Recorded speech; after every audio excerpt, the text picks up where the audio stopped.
Okay, so this is day 2 of Mishlei 1431. We'll review and then we'll continue.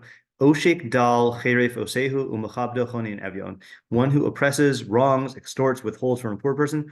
Cheref, his maker. And Isaac noticed that I put on the title of the shiur, "This is his maker." Okay, this is a good blanket term to avoid all the ambiguity. But one who, so you can translate the second half in two ways. One who honors him is gracious to the destitute, meaning one who honors God, or one who's gracious to the destitute honors him. Today I found a third translation, but we'll save that for the meforshim. And then we have here in terms of a cheref, possible translations include speaks sharply against, insults, blasphemes, does a shameful act towards, provokes, disgraces, insults. Oh, we said insults. Okay, fine. Yeah. All right. So our questions were, what is meant by the four terms used here? Oshek, Dal, Chonen, and Evyon. And what's the scenario? And we split that into three sub questions. What are the parameters?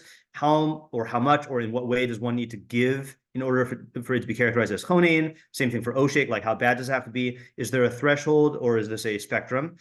Is this limited to a dal and an evyon? Or would this be true of any victim, but it's using these examples because they're the most common or the most illustrative or like, the extreme? C, is there a difference between dal and evyon? Okay, 2, is this intentional or is this pasuk true even if you do it unintentionally? 3, what does it mean to be cheref or mechabed? 4, in what way is oshek dal equated with cheref osehu? In what way is the chonin evyon equated with mechabdo? What's the cause and effect relationship? 5, is osehu to be understood as the maker of the poor person or the maker of the oshek, of the one who is doing the extorting? How are the two halves opposites? How are oshek and chonin opposites, and also cheref and mechabed? 7, so what? Yeah, insulting one's maker sounds bad, but what effect does it have on the person? Similarly for mechabdo. And then 8, is this directed at a specific audience, or is this generic? Is this generic decision-making advice? So we basically had two approaches yesterday. We had one approach that said that when you wrong the poor, it like reflects / promotes a distorted view of God, in terms of God as a mashgiach, or in terms of God as a an adon. So we said that if you do oshek, we said this in David's name, that so on some level you're doing it because you deny the reality of a greater dayan, and you feel like if there are no obvious consequences in the dine basar v'dam, then there are no consequences, period. Conversely, if you go out of your way to help a person like this, then your actions testify to a greater reality of mishpat, which is an acknowledgement of the creator. In other words, in a crime like this, there's an implicit denial of the creator. Okay, so I forgot if I included the Ralbag in the back of the packet there, but the Ralbag says this, I believe. Okay, so he says, Oshek dal, Mishahu oshek dal hu ilu cheref Hashem yisale. Someone who wrongs the poor, it is as if he insults God. Ki chashav, because he thinks or he thought she'ein sham mishi yishmerehu miyado l'chul shaso, that there's no one who's going to protect the poor from his hand due to the poor guy's weakness. Valzed nishan kisheoshkehu v'lo nasan el libo ki Hashem yisale yuchal lahatzilo miyado. And that's what he's relying on when he takes advantage of him, because he doesn't take it to heart that Hashem is able to save the poor person from his hand. And this is also why someone who is gracious to the poor honors Hashem. He is not expecting a reward from anyone other than Hashem. So that is a direct opposite from what we said, which I think is that was a question we had yesterday about like how exactly does it play out for the other side. We said that there are people who are chonin dal for other reasons, so how does that necessarily reflect this? So I mean, this still doesn't cover all the cases, but like if a poor person is not necessarily, in most cases, is not going to actually give you anything in return. So you are like engaging in a value system outside of the transactional person. That there's some greater thing, either in terms of your perfection or in terms of God rewarding you, etc. So it's a testimony to your relationship with God. So I think that's what we were saying yesterday for David. Okay, so then we have Ezra's approach. this isn't limited to a case of a poor person, but rather this is true of wronging and being gracious to all people because you're recognizing their Telem Elokim. It focuses on the poor person because we tend to have the most difficulty relating to them that way. So I think, well, let's start off with the Meiri. I know the Meiri does combines the two pasukim, but we're just going to read for the first one. He starts off by acknowledging that this is a legitimate way to read the pasuk. He says, Oshik dal cheref usehu umechabel chonin evion shneim devekim. So this is connected to the next one. Lashon cheref more haflagas hakalus. So this is interesting. Cheref, he says, means like excess. How do you translate kalus? Sorry, kalon. Why did I read kalus? Kalon, an excess of disgrace, right? Like disgracing excessively. I think that's what we read for the chisuda, right? Yesterday, and yeah, that was Targum. Yeah. Umitach oshek bichlalo ra. Since oshek in general is bad, af oshek ha'ashir, even the oshek of a rich person, oshek dal hu kafu muchubal bara. But if you are oshek adal, that is double bad. That's why it is ascribing to him as though he is insulting God, or he's disgracing God. And someone who is gracious to the poor honors God. That's where he says kalus. I knew I wasn't getting it from nowhere. This is where he says you should guard against treating dalim lightly. Lasos osam itam chesed v'chanina. You should do chesed and chanina with them. Okay, fine. And then he goes on to the next pasuk here. Yeah. So he's not explaining it exactly, but he is acknowledging that this goes beyond the poor person. Okay. And then I also found who did I find? Hold on. Was it the Hoyel Moshe? Let's see here. Hoyel Moshe.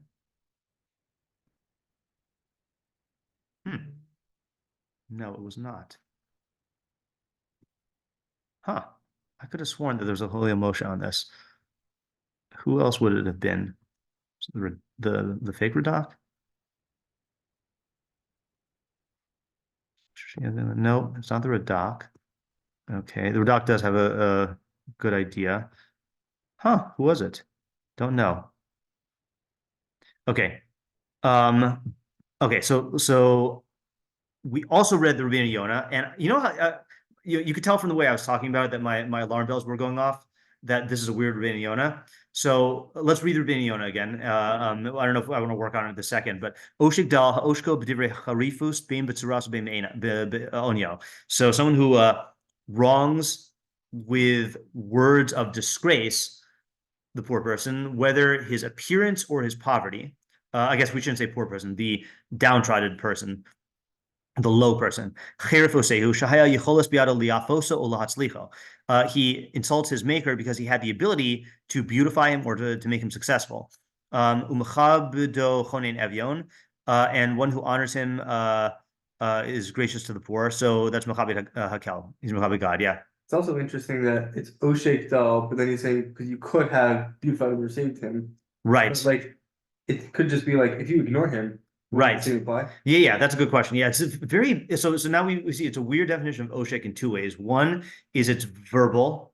Yeah. Second is it is contingent on what you could have done, as opposed to the way I think of wronging someone or oppressing someone is a positive act of negative, Yeah. Okay, so my alarm bells were going off saying this is a very short Rabbeinu Yonah, and it's weird. And then I saw the Sefer Chukah, which is the reviews of Kimchi. Oshek dal cheref oseh oshko b'divrei charevus bein v'tzuras bein leinav cheref osehu shaya yichol biado liafos ulahatzlicho umchabel mechabed hakal yisbarach. So here's the thing: is the Yosef Kimchi is earlier than the Rabbeinu Yonah, and Rabbeinu Yonah is not one to like copy other people, especially verbatim. So it could be that like. Somehow the Yosef Kimchi was transposed onto the Rabbeinu Yonah, and like weird things like that happen, So this doesn't help us understand the idea. I just want to make sure that my claim that I just made is true. Rabbeinu Yonah was from 1180 to 1263, and then Yosef Kimchi was 1005 to 1170. Yeah. So Yosef Kimchi is earlier. Yeah. Okay. So let's set that aside because I don't know if I want to work on that right now. But one person I saw that was really good is the Nachmias, okay, above the Chukah. By the way, the Nachmias is one who copies verbatim from other people, but here he's original. Tama pasuk, the meaning of the pasuk is Oshik hadal mecharef osehu, v'chonin ha'evion mechabed osehu, v'hu Hashem yisrael ha'osed dalim v'ashirim. So who is the osehu? It's the one. So it's the maker of the poor person, right? And he's the one who makes the poor people and the rich people. Asher biyado hayecholos l'roshesh ha'ashir ulahashir harash. So he is the one. That's a little nice little poetic. Sure. L'roshesh ha'ashir ulahashir harash. He can impoverish the rich and not enrich enrich the poor. V'targumu da'ashik l'miskne chisuda avid l'nafshe v'dimara. Oh, so he is slightly different than our targum. Ours says l'bareh. But he says someone who wrongs the poor disgraces himself. Okay. Chisud avid lenafshe. V'dimarachim al ulba yikare. Klomar oshek dal chayef osehu. Enu macharef hadal ela atzmo. He's not insulting the poor person or God. He's disgracing himself. Ose maise ha'oshek. He's doing an act of oshek. So that caught my eye. I don't have an idea, but I think that's a really interesting reading, right? Definitely answers the question that we had. I don't know which number it was, but one of the questions was how is this practical? Yeah. And one of the like right. We're honoring God. Like how is that benefiting yourself? Right. Yeah, exactly. So okay, this is another translation, right? One who actually this is a whole different translation here. So this is the Nachmias. One who oppresses the poor, disgraces himself. This is Nachmias and Targum, really. Targum. But Targum says Meiri. well, no. His Targum says Lenafshe. Oh, I thought he's cheating. Yeah, no, his Targum says there's different versions of the Targum. But one who is gracious to him honors himself. Yeah, Isaac. Maybe it's saying that I think look at like maybe the like practical consequences in terms of like socially, like, that you might think, oh, if you rob the poor, if you oppress the poor, no one's gonna be able to, like, no one's gonna do anything to you, but right, other people like your peers who see you doing that are gonna think less of you for that. And if you have compassion on the poor, they'll think highly of you. Right. So let's just talk that out. Okay. I have an example of this. Isn't there a famous quote about like quotation how they treat a waiter or waitress? Oh yeah, that's like a classic thing. Yeah, classic thing. Okay, I was not thinking of the Muhammad Ali one. I don't trust anyone who's nice to me but rude to the waiter because they would treat me the same way if I were in that position. That's not what I was thinking of, but apparently that's a thing. Okay, fine. Yeah, I think it's like a dating red flag if someone's rude to the waiter. Yeah, exactly. Yeah. A person who's nice to you but rude to the waiter is not a nice person. Okay, fine. Yeah, it's a thing. Probably he didn't come up with it. And similar to that, I remember when when we first moved to Yakima, my dad had just become an anesthesiologist. Then our family was becoming friends with like the families of my dad's anesthesia partners. And there was this one partner who was very rich and he had a wife, and my mom was thinking, oh, well, since my dad's friends with her husband, and I'll try to be friends with her. And then the friend said this thing of like the friend had like housekeepers and stuff, and like my mom thanked them once, and this woman said like, you don't thank the help, and that was when my mom was like, not someone I want to be friends with, so the question is why, like what exactly, I agree with what Isaac's saying, but why does that have an effect like this? Another example, sure. And even high school, like high school, a lot of it's about like that's like a big component of like to be cool you have to be like mean to people, right? Yeah, it's like especially in co-ed high schools, yeah, like very like popularity is like everything. Yeah. Like being social. Right. So there are also like people who like clean up after breakfast, whatever. Yeah. And there are always some people who like just left their stuff on the table. Yeah. And then there are always the people who like would clean up after themselves. Right. And I remember there was like one person in my grade who happened to be very, very nice. He was also like smart, popular, captain basketball team, whatever. But he was very nice, and he'd always like go around to the other tables and like clean up. And someone was like, "Why? Like we have people who are like paid to do this." Like, yeah, right. Yeah. So what is that? I think that is a and I want to understand what it is, and also apparently like, you know, it's not universal in the sense that people do this and they don't view themselves as being disgraced, right? Yeah. And they apparently like people who are, you know, in a group that this is common, they don't view it as a disgrace for other people. So I want to understand like what's the dividing line between who and in what circumstances you view this as disgraceful and what you don't. Yeah, Isaac. I think a person who's doing this, I think, does kind of feel like this is like promoting their own like greatness in a certain way. Like someone who's like, oh, you know, we don't think the help. You know, right? It's like the help is on like a lower level and I'm on a higher level. That's like that's like the sentiment that they're expressing. Okay, good. So I think that fits in really well with the pasuk, right? Because it's saying that this guy who is cheref oshek dal, he really wants to be mechabed himself, but the actual objective result is he's going to be mecharef himself, and the real way to be mechabed yourself is by being chonei in evyon, right? Yeah. Yeah. Okay. I was just gonna say, what actually happens is, you know, I think someone who's like, you know, in kind of like a nigad shema of a shmei type of way, like someone who's like, kind of like seizing honor for themselves, like, oh, I should be like someone who's like asserting that they're like on a higher level than someone else in that type of way. It like reason it like has like the opposite effect of like it makes people think about how they're not actually that, you know, like better. Right. Yeah. So let me try to articulate it, and you tell me if you're saying something different, which is that one who is Oshik Dal is attempting to seize, enforce, or like maintain kavod for himself, because he views kavod as a relative phenomenon and a zero-sum game where you know, there's a limited amount to go around, and my status is directly dependent on your lack of status. Okay, right. So that's like a common, you know, relative value system. Okay, right. But so okay, there's another idea in there that I want to get, but let's go to the second half first.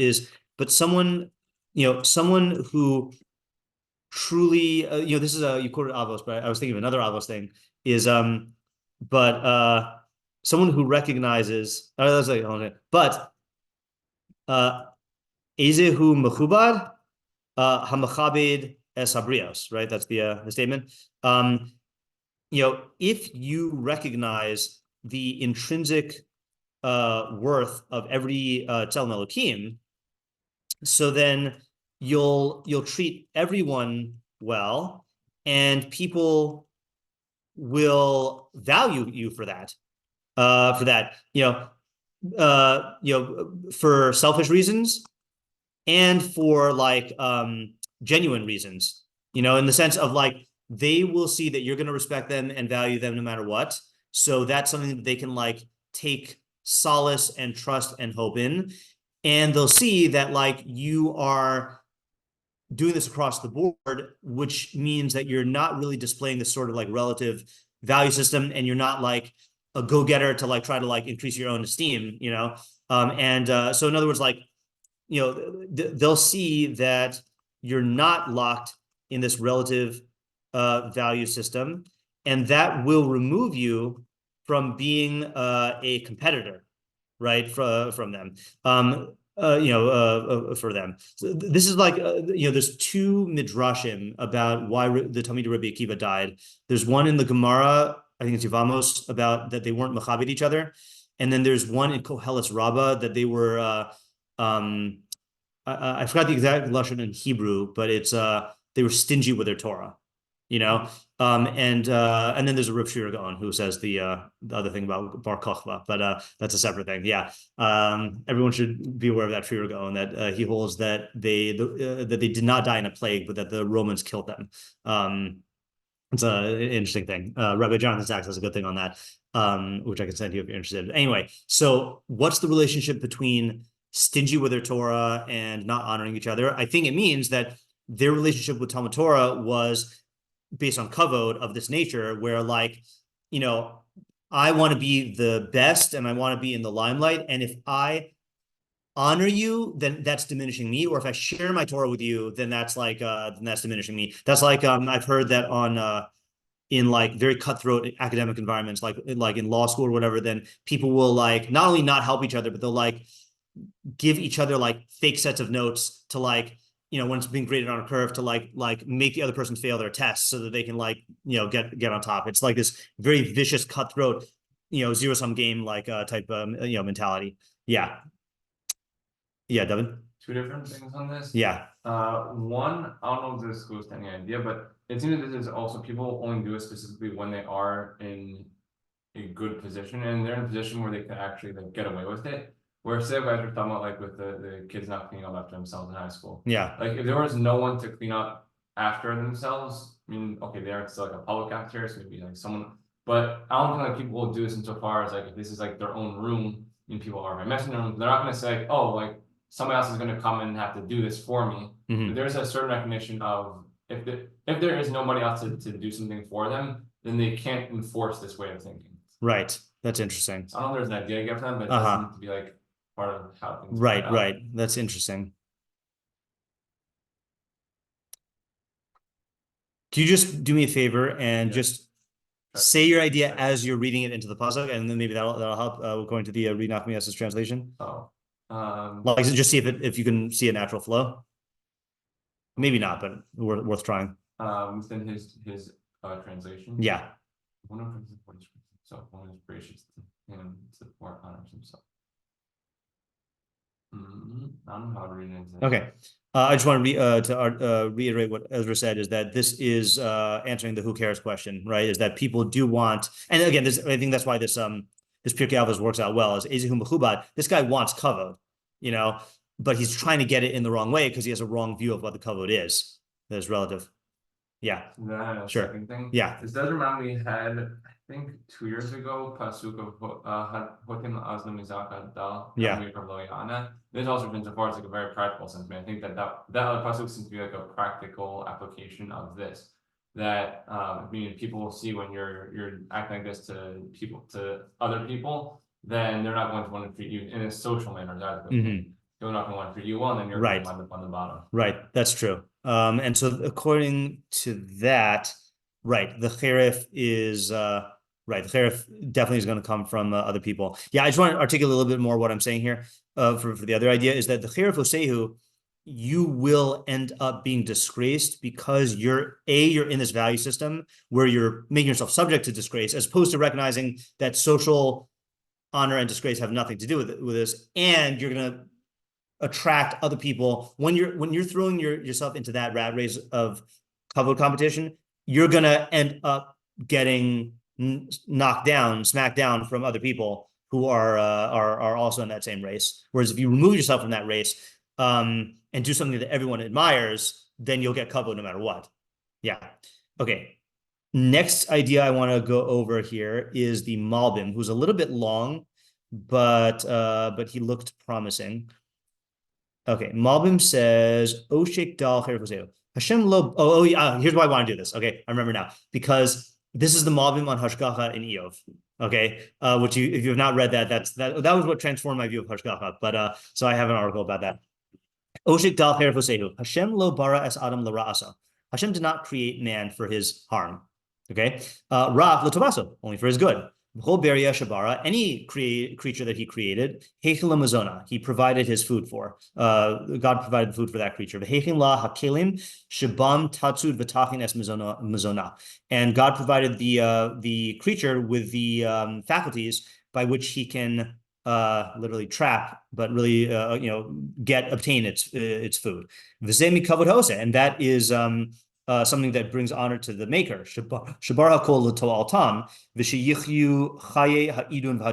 That God created everything for all the creatures for their benefit, and that they can live a life of enjoyment and good, right? So this is like a theme of Barchi Nafshi and Ashrei and all these other things that talk about how God provides for all creatures. Okay. However, Ha'adam, when it comes to man, Shemizonosaf Kashim Lahasi, who has a difficulty obtaining his food, V'yesh Dalim v'chalach v'chalakaim, I don't know what that word is.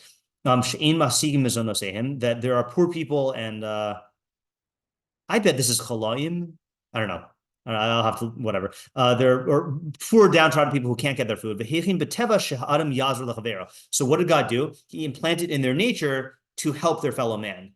As it says, Ashir v'rash nifgashu osei shneim Hashem. I was also thinking about this pasuk when we did this yesterday, that the poor man and the rich man meet. God makes both of them. So he's learning that as literally they meet, that like God arranges so that the rich people can help the poor people.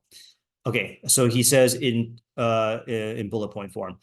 One, shadal yasok b'malacha etzel ha'ashir sheyeshlo avoda rabba v'tzarech lepolim. So one is capitalism, right? Is that the poor person works for the rich person who's doing a lot more, a bigger of an enterprise, and he needs workers. So he provides employment. Two, the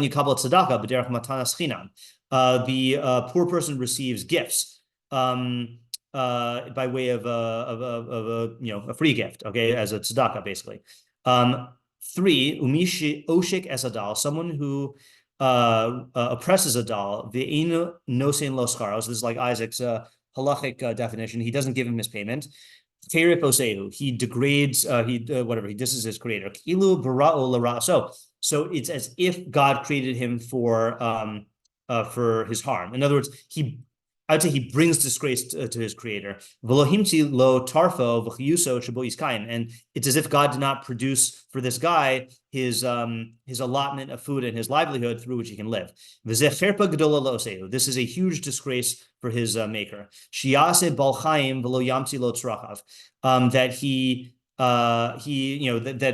suggesting that God creates a creature and then doesn't provide for his needs. And we say the one who gives life should give food, right? That's like an accusation of, that's a judgment about God. But someone who is gracious to the poor by giving him a gift. Evion is someone who can't engage in work. He honors his creator. This is his honor.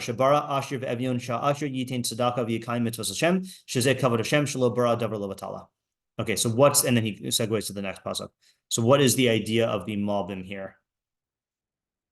It is somewhat related to David's idea, but more about a statement about the way that God set things up, as opposed to like God's justice in terms of like worrying about getting punished. It's not the biggest thing. It's not Mishlei. So, as far as like how a person relates to God, that if you were to think this is improper, like no, this is the way God set the world, but that's not Mishlei. Well, I'm not so sure about that. Right. So let's just talk about what he's saying. He's saying like this is like, God provides every creature with its needs. Okay. And this extends to humans, but humans are provided with their needs by God through his endowment of the, desire and capability to help others. Okay, so specifically, the rich help the poor through providing employment and giving tzedakah. Okay, so in this sense, I'm just actually going to quote from my my Malbim on. On hashgachah. I think there's typos in here. I've been meaning to fix them, but whatever. Okay. I forgot if it was in part 1 or part 2. Let's check part 2. Yeah, here we go. So he says, aren't there wicked men who destroy civil society, such as pirates on the seas and robbers in deserts who wantonly kill and destroy the world? Why doesn't God destroy them and remove their evil from the world? The answer is now clear. Actually, hold on a second. Maybe I do have to read the first one. Malbim on hashgachah.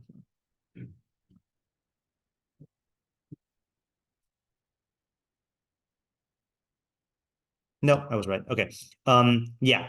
So he says like this. Isn't it clear that Hashem arranged for the correction of this problem within the nature of man himself? Hashem providentially, like through hashgachah, supplied all living creatures with the tools and faculties necessary to protect themselves from their enemies. By the way, this is on Iyov 34, 8 through 14. So we're on 9 right now. He supplied all creatures with the tools and faculties necessary to protect themselves from their enemies in order to maintain their species and individuals. This hashgachah certainly extended to man, the choices of creations. What is the hashgachah? Hashem did this by creating man to be a social animal. He implanted in man's nature the ability to form societies, to institute righteous laws and rules, and to enforce lawfulness and justice. This is a typo, to all who violate the statutes and rules of the society, thereby eradicating all evildoers from the land. Thus, if the majority of people are good and love justice and righteousness, it will be impossible for robbers and murderers to multiply and destroy civil society. The good people of the nation who constitute the majority would immediately rise up to destroy these predators and banish them from the earth. It would not be necessary for God himself to descend from on high to do battle with these destroyers, since in bringing them to justice, all righteous human beings are the agents by which he enacts justice. The people of the society will gather together as one with their judges at their head to destroy and banish the evildoers. Okay, right. And yeah, okay, then that's okay, there's more, but yeah, so similarly, he says later on that this matter of ensuring the protection of the weak against the strong is a responsibility incumbent upon society itself, not upon Hashem. And he says also, God has indeed established a mechanism for justice to be executed in this world, and you were created to implement it. You, mankind, were created to be the agents of divine providence and to carry out these judgments when it comes to the robbing of the poor and the murder of the indigent. And in our case, supplying the poor with their needs. Okay, right? So, so if you, so in this sense, if you are in a position to help the poor and you don't, you are bringing disgrace to God by leaving people to wonder, how can this poor person go, be left in this horrendous state. Okay, there is a yeshiva guy from old school, old school, who's a big chacham who became a kofar. And I once saw a discussion with him. I don't know if this is actually like why he became a kofar, but someone asked him like, why did you like abandon Torah? And he said, this was like in the 2000s when there was one of these like big, earthquakes in Haiti, and here's destruction. He said, look at the kids in Haiti, so he was like bothered by God's justice, and that's exactly, I think, this mistake, because he's saying, how can God let these innocent human beings suffer in poverty and destruction? And the answer is God is not letting them do that. God did provide hashgachah through creating human beings with a mind and a yetzer tov driven to chachma and tzedek, and giving us Torah and commanding us to do this, and this is like the, okay, well, now I got to go back to the Malbim's the other part. So this is his model of hashgachah this is the doctor mashal. He says, so this is commentary on 35:8. The wickedness that you commit that harms others only injures another human being like yourself, but does not affect God at all. Similarly, the evil that man does to himself is damaging only to him. In this vein, your righteousness is helpful only to another human being. Okay, let me skip that. Ignore that. Okay.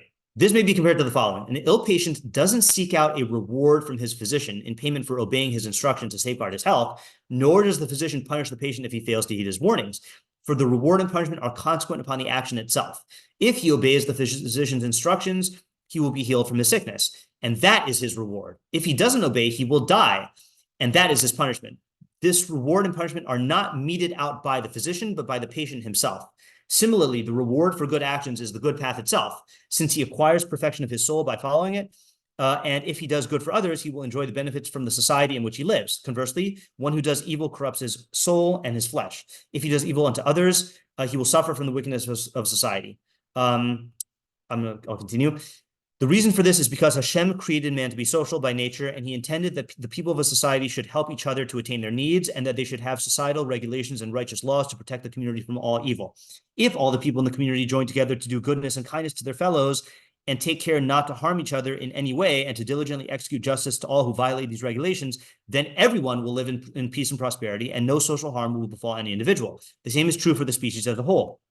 If it is founded on righteous statutes and laws, then all of its individual members will be protected from every evil and harm, and its members will help each other to attain their needs. But if all of them behave like wolves, and to agree to follow the wicked laws which enable oppression and violence, then each member of the society will consequently be subject to wickedness. They will not be safe from the robber and the violent oppressor for even a moment. Their lives will hang in the balance from the threat of their enemies, the perversion of justice, and the threat of murder. They will be like the fish of the sea, where each individual is swallowed alive by his neighbor. Hashem arranged the creation of man in such a way that reward and punishment are embedded in nature, both with regard to the individual and with regard to the preservation of the society. And then he goes on to say, I'll just read it. With regard to the individual, if a person follows the path to true happiness with proper ethical conduct and control of his lusts and the like, then he will naturally enjoy a happy physical existence. And if he lives in the opposite manner, he will suffer harm.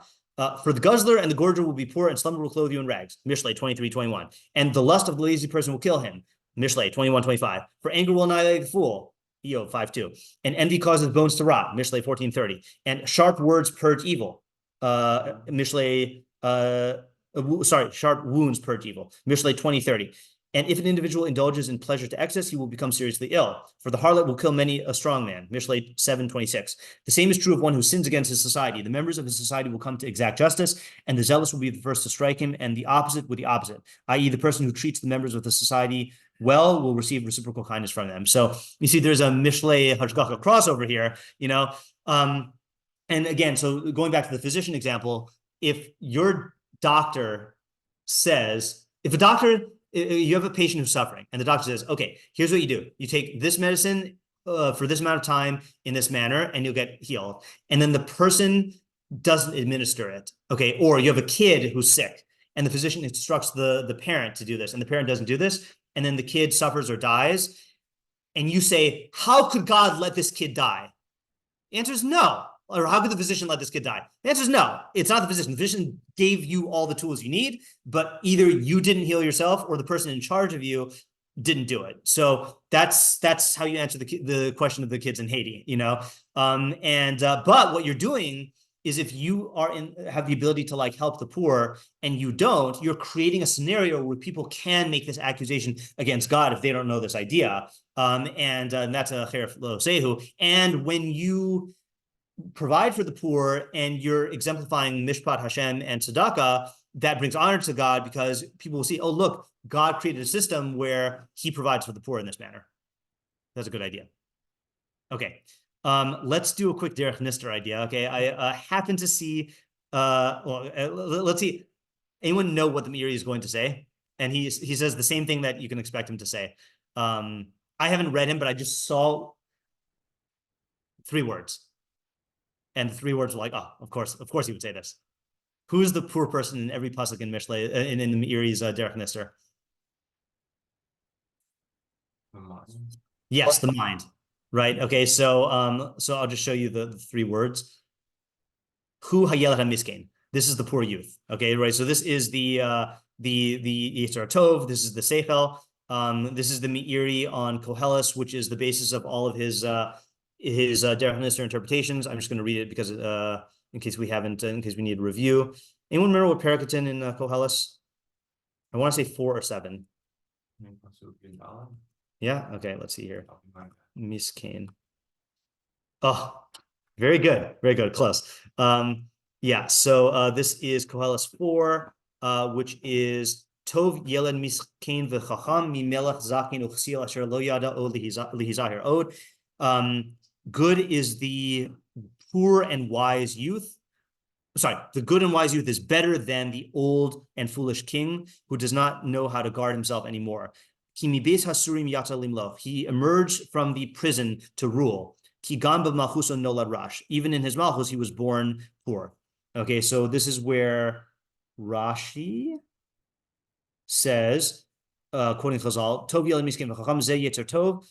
This is the Yetzer Tov. Lama Yeled, Nikra Yeled. Why is he called Yeled? She'eno ba ba'adam ad Yud Gimel Shana. He only comes into a person when he is 13 years old. So vis-a-vis the Yetzer Hara, which is there from birth, then the Yetzer Hara is old and the Chacham is poor and young. Is young. Miskin she'en ha'ivarim shomin lo k'mo li'yetzer hatov. And he's poor in the sense of societal influence, that he doesn't have influence over the limbs of the body like the king. He intelligently guides a person on the right path. So he's a melech because it's the Yetzer Hara that rules over all of the limbs. Zakin nolad havlad hu nasun bo. From the time that he's born, then the Yetzer Hara is in him. Shnemar lepesach hadas rovetz uksil shematehu lederech ra kenu nidrash b'midrash. Right. So that's how the Meiri explains all the derech nistars. So now can we give an idea here of assuming, I'm not going to read the Meiri, but we'll just assume, I want to save them for when we do the two pasukim together. Yeah, so what's a good idea for the Meiri's metaphorical reading here? It's how you relate to your intellect or to your Yetzer HaTov. So what would robbing or extorting or oppressing Yetzer HaTov be? Not using your mind. Not using, okay, so that's one option. Yeah. I think not doing things to like foster its growth. Yeah, so I'm also thinking more along the lines of depriving it of its money, which is its knowledge, right? Either like by not giving enough learning to it, or like cutting short the learning process, something like that. You know what else this makes me think of is this makes me think of Chagiga, the Mishnah in Chagiga about the Koshalochas al Kavod Kono, which is in Chagiga 2. Kol hamistakel arba dvarim roilo kilu lo bal olam. No, that's not the one. Koshalochas al Kavod Kono roilo shelo bal olam.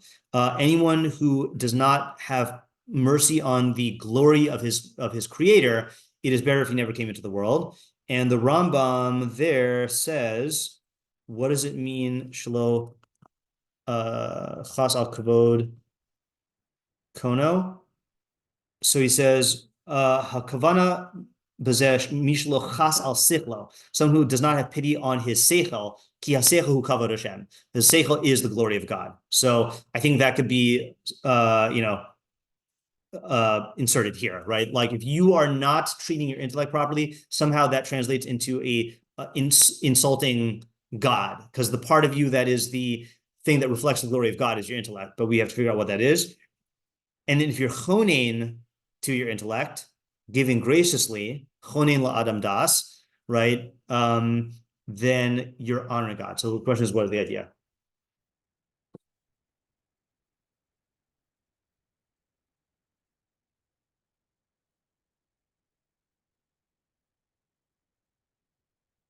Here's one thing. Maybe this is it, okay? Because I'm thinking derech nistar is still going to be, it's very tempting to fly off into a purely like theoretical, metaphysical statement about like the Tzelem Elokim, but we are still in Mishlei, and this is going to have, derech nistar is ideas in Mishlei about that relate to your personal development. Yeah? It's reminding me of something. I think I might be a little bit jumping too far off from what is being said though. Yeah. Okay, so I know like I've had discussions with people, non-Jewish people, that don't have, say, as a fundamental premise that we have Tzelem Elokim, and then like that's what differentiates us from other animals. And without having that in place, I mean, one of the things they'll just equate us to all other animals and say we're no different than other animals, which is its own set of philosophical problems. But I also think so far as, and even like establishing for themselves what is the good in their lives and how they like what's of value and how they want to live their lives. If they don't establish the intellect in our mind as being like development of the mind as being the most important of the things that they could do, then they, I think, disregard that and wind up very much harming themselves throughout like their whole lives because they don't have a proper set of values. Okay, I think my idea is on a similar track, but it's more local, which is I think I'm influenced by the Malbim's idea of cheref osehu, meaning that you're going to have a distorted view of God. Okay, and mechavdo would mean you have a correct view of God, and that's a kavod Hashem. So I think the idea is like this: is there are I'm sure we all know people like this or have seen people like this. There are people who have hashgachic questions and problems and doubts. And the reason why these are doubts is they simply haven't done the work to gain the knowledge, and they're not willing to give the work. They're oshake their mind in terms of withholding like the knowledge from it. And like it's like people who like atheists or people who like ask these kashas on God as if no one's ever thought about this before, and like they don't even bother to like look in philosophers or in the Masorah or I can refute this. It's like, no, you have to recognize that like you're not the first one to come along in 3,300 years to like think about these questions. You have to provide your mind with knowledge, and then many of these problems will just fall away, or you'll be able to have like an actual substantive problem instead of just like a superficial one, So that's my my intuition here. So you're saying more in terms of like the lifestyle they live will lead to that. I'm saying like in particular issue, but I think they're both true. Okay, I guess we'll see what the Meiri does end up saying when we do next week's pasuk, bli neder, and then see the derech nistar on both of them. Okay, good pasuk. Thanks for coming. Bye. Thank you.